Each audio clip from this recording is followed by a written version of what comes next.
Tila naging malaking palaisipan ngayon kung sino ba talaga ang tinutukoy ng bansang China na nakipagkasundo umano sa kanila kaugnay ng pag-aalis ng BRP Sierra Madre na nakasadsad sa Ayungin Shoal. Nagtuturuan ngayon ang marami at tila may kani-kaniyang mga hinuha kung sino ang mga taong ito. Walang binigay na malinaw na ebidensya ang China at hindi sila nagbigay ng pangalan. Pero dahil sa marami sa atin ng mga mausisa, tampok sa ating video ngayon ang ilan sa mga napipisil na nakausap o nakasundo umano ng China na mula sa Pilipinas kaugnay sa pag-aalis ng BRP Sierra Madre sa Ayungin Shoal.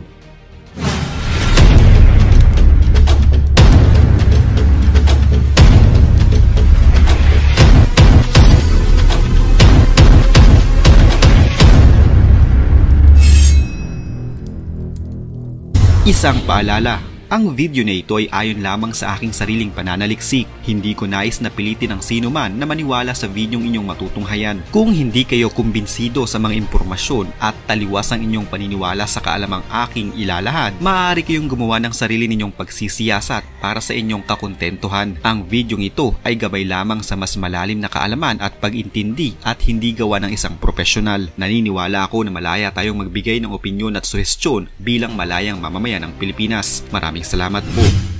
Mariing itinanggi ni Pangulong Ferdinand Marcos ang aligasyon ng China na mayroon itong kasunduan sa bansa para alisin ang BRP Sierra Madre sa Ayungin Shoal. Sinabi ito ni Pangulong Marcos kasunod ng panawagan ng China na tanggalin na ang BRP Sierra Madre sa Ayungin Shoal na naroroon sa lugar mula pa noong taong 1999. Binigyang diin pa ng Pangulo na sakaling mayroong ganitong kasunduan sa China ay kanya itong ipinagpapawalang bisa kaagad. I'm not aware of any agreement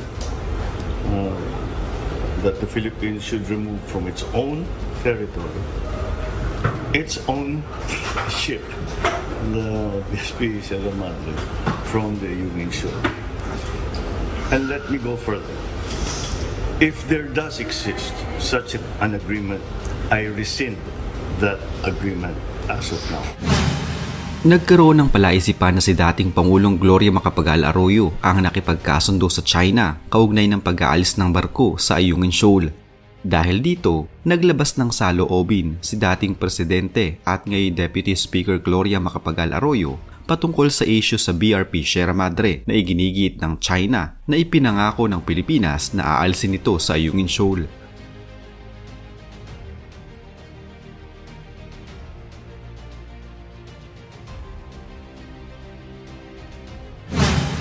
Ani Arroyo sa isang pahayag, hindi raw siya kailanman gumawa ng ganoong pangako sa China o sa alinmang bansa at hindi nito pinahihintulutan ng sinuman sa kanyang mga opisyal na gumawa ng ganoong pangako. Ginawa ni Arroyo ang pahayag ilang araw matapos ang kanyang dating tagapagsalita na si Rigoberto Tiglao ay nanindigan sa kanyang pahayag na si dating Pangulong Joseph Estrada ang nangako sa China na aalisin ang BRP Sierra Madre sa Ayungin Shoal. Ayon pa kay Arroyo, kamakailan lamang niya ito nalaman nang lumabas ang usapin sa publiko. Una nang sinabi ng dating spokesperson ni Arroyo na si Tiglao na ang nag-utos na tanggalin ang BRP Sierra Madre sa Ayungin Shoal ay si dating Pangulong Joseph Estrada. Kaya naman isa pa sa mga itinuturo ngayon ay ang dating Pangulong si Erap. Ayon kay Rigoberto Tiglao na dating presidential spokesperson ni Gloria Macapagal-Arroyo at ngayon ay kolumnista ng Manila Times, na si Erap Estrada umano ang nakipagkasundo sa China noong taong 1999 na aalisin ng Pilipinas ang BRP Sierra Madre sa Ayungin Shoal. Dahil dito, hindi nakapagpigil si Jinggoy Estrada na anak ni Erap Estrada at galit itong sumagot sa mga paratang ni Tiglao na tinawag pa niyang makapili.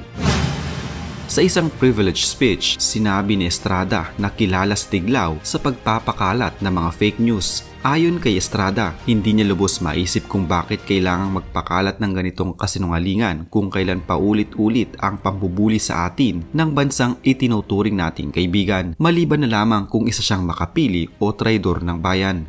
Ang katagang binitawan ng batikang aktor na si John Arcilla sa kanyang pagganap sa pelikula bilang si General Luna ay tila nababagay kay Mr. Tiglao. Ang sabi niya, may mas malaki tayong kalaban, ang ating sarili, patutsada pa ng senador. Ibinasa lang daw nito ang pahayag sa 2022 book ni Gregory Poling, isang analyst na paboritong pakay ang Southeast Asian political at security issues. Hinamon ngayon ni Estrada si Tiglao na magbigay ng mga pangalan na nagdidiin sa kanyang ama. Binanggit pa ni Estrada na hindi rin maaaring isangkala ni Tiglao ang confidential memorandum ni dating Foreign Affairs Secretary Albert Del Rosario kay President Benigno Noynoy Aquino III dahil maraming interpretasyon ang nilalaman ng liham. Ngayon na nabanggit na natin si Yumaong Benigno Aquino III, isa din siya sa mga itinuturo ng ilan kasama si dating Senador Antonio Trillanes na lihim umanong nakipag-usap at nakipagkasundo sa China noong administrasyon ni Pinoy. Noon pa man ay naging usap-usapan na ang tungkol kay Antonio Trillanes sa lihim nitong pakikipagnegosasyon sa bansang China sa ilalim ng administrasyon ni dating Pangulong Benigno Aquino III. Kaugnay nito ay inakusahan din siyang traidor ni dating Pangulong Rodrigo Duterte dahil sa lihim nitong pakikipagkasundo umano sa China. Bumibisita noon si Trillanes sa bansang China nang hindi inire-report sa Senado. 16 na beses umanong bumisita si Trillanes sa China noong taong 2012. Napagalaman din ng Bureau of Immigration ng People's Liberation ng China ang kausap ng senador.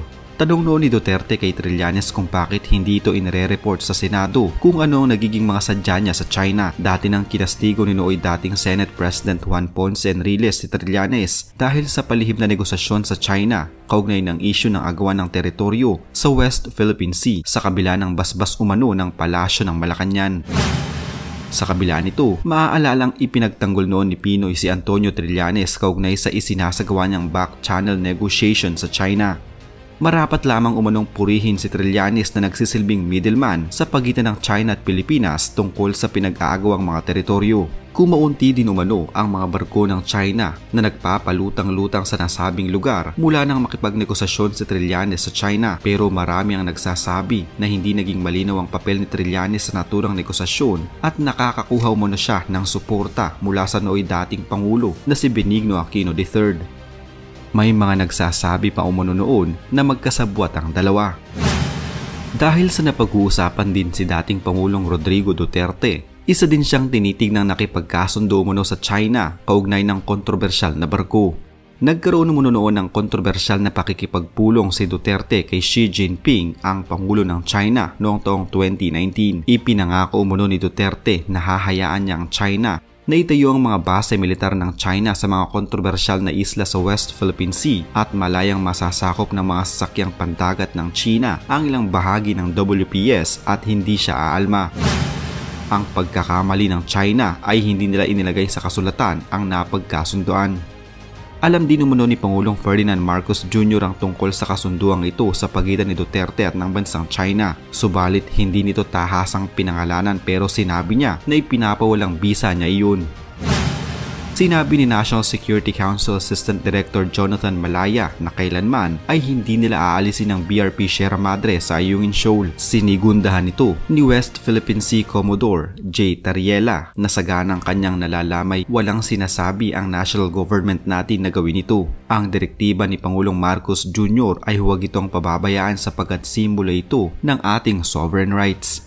Kung si Senate President Juan Miguel Zubiri ang tatanungin, bahagi lamang ng psychological warfare ng China ang sinabi nitong nangako ang Pilipinas na aalisin ng BRP Sierra Madre sa Ayungin Shoal. Sinabi ni Zubiri na habang nagsasama-sama ang lahat sa pagsuporta sa Philippine Air Force, Navy at Coast Guard ay gumagawa naman ng paraan ng China para tayo mismo ang mag-away-away. Kaya naman nagpaalala ang Senate President na huwag magpapadala sa ginagawang Cywar na ito. Samantala, nanawagan naman si Senador Francis Chis Escudero sa publiko ng pagkakaisa. Sinabi ni Escudero na hindi dapat magpadala at mag-away ang lahat sa taktika ng China na nais sakupin ang ating teritoryo sa West Philippine Sea.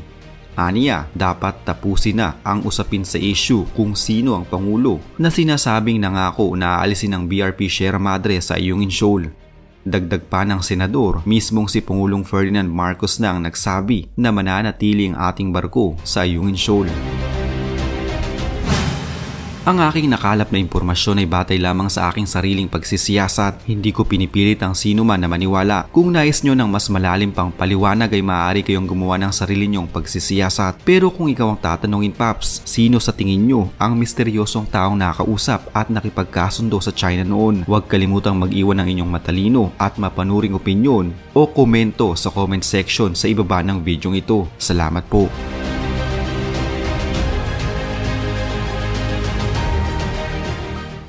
Isa na namang kwento ng pagbabalik tanaw sa kasaysayan ang naitampok natin ngayon. Huwag kalimutang i-like ang video ito at mag-iwan ng komento sa ibaba ng mga nais nyo pang malamang kwentong kasaysayan sa Pilipinas. Mag-subscribe na din para lagi kayong updated sa mga pinakabagong video dito sa Kasaysayan Pinoy. Magandang araw po at mabuhay ang bansang Pilipinas!